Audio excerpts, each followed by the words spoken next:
tulinacho ngambako kwa sente wazirya sente ze FDC wazirya nyinzo kukumira waneno FDC ne nesigama wansi FDC olete sente ze walya. Ebya Khalifa Aganaga kosa ne Alien Skin tebinagwa. Khalifa Aganaga avuddeyo ko wali oluvannyuma lwa Alien Skin okubeera nga actually nga yamutadde munangate mu listi. Jukira nti nno Alien Skin yavuddeyo ko n'akola listi eyabaddemu munangate amanya nti ku bantu munangate abamujjonkera. Alien Skin n'agamba nti nno agenda kubaloga.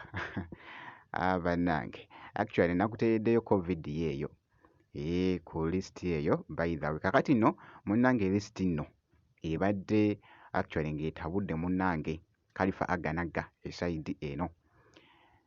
Khalifa Aganaga ayogedde bingi nnyo wano mu katambi byengenda okubeera nga nkutuusaako. Kosa ate Dr. Jose Chameleone kosa ne Palaso balabiddwako nga batuuka munnangate ku birthday eya Joey Landa eside eno. Wezomanizo ngenda kubeera nga nkulagako ku wali alina kyafumba ali mu studio. Bampita Jaminati nsinzira ku Jaminati Yogi wabula nti kansiko munangate nkutegeeze nti kasitobera nga tonaba kusubscribinga osubscribinge kosa ate n'okulakinga video nga we mbadde nkutandisizza wali munangate mu kutandika. Khalifa Aganaga avuddeyo ko n'agamba Alien Skin nti onteeka mu listi zo biki ndaba obutambi munnange. Khalifa Aganaga tabadde musanyufu, agambye naye senga nange munnangate ntankula munnangate omuliro like nenteekamu amaanyi ku ssente munnangate ze nakuwa. Actually munnange sigenda kubeera nga njogera bingi, kansooke nkuwekoko katambi wano osooke olabe munnangate embeera nga bwebadde. Ate n'obulya ate ngamba nkujjonkedde koki ntegudde ku birisiti byo video butambula. Mwana wa Buladi mweddeko ba Buladi tetuli mu myaka gya kyana kitutuli bantu bakulu. Bwenzija nendiringa nawe mwana wa mama next time kale ndi mubi ne bwe nkujirayo sente tozirya. Okitegera mwana tolya sente za bantu. Obo kitegera sente zange wazirya kubanze kati awusira kyo ngamba nti kyonna kikino tulinacho ngambako kwa sente wazirya sente ze FDC wazirya nyinzo kukumira waneno FDC ne nesigama wansi FDC olete sente ze walya. Kati mwana mama totawana toyongera kola nsobi. Okitegera abo bafalawo bakozesa ensobi bakugamba oyongera wage. Okitegera mwana bugamba mbuno propaganda si propaganda yoba propaganda. Nze kenyini neyogerera n'omumwa gwange. Ate kirungi polisi oli wa NRM polisi obeera nayo mwe mugirina mu ngalo bafande bonna balina mu ngalo. Nze kenyini bw'oba okwata nti ndi mu kwogerako ebyanjwanjwa oba okitegeera.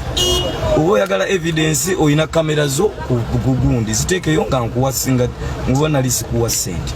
Olunaku lwa nomination lwe baakuba nalukoola emiggo eggulo waalwo enkeera waalwo enakwata sente nenzireeta nenkuwa $2,000,000 ng'enkeera ono neemu $3,000,000 ngiramba ze nti no buli show campaign ogenda kunkolera nga tubale $3,000,000 nga tubaze balabalamu show campaign 10 neti wakola nga sina ngeri gye nsobola kujjayo sente nakati abayimbi tetubakozesa kubanga abayimbi mubba sente z'abakandidate.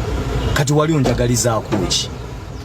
Byebyo nno munnange ate bikyagenda mu maaso esayidi eyo. Gwebeera nga weekuumidde ku Jaminati Yogi gwe kasitobera nga osubscribinze music and personalities. Kakati nno kankwongereyo ku wali Dr. Jose Chameleone kosa ne muganda we Palaso balabiddwako ku wali nga batuuka munnangate ku birthday ya Joey Landa. Chameleone bw'atyo bw'abadde munnangate addressinze kosa ate ne Palaso.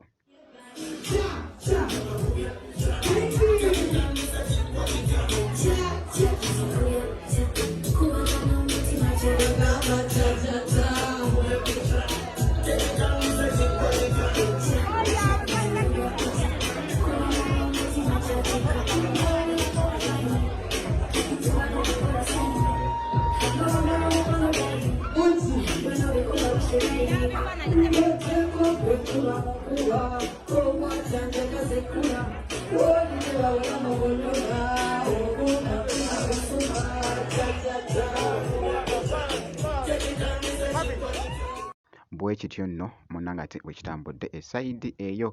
Ku sayidi y'emu ne nkyekingako munnange ne ku Weasel Manizo. Weasel Manizo ali mu studio munnange alina ky'afumba.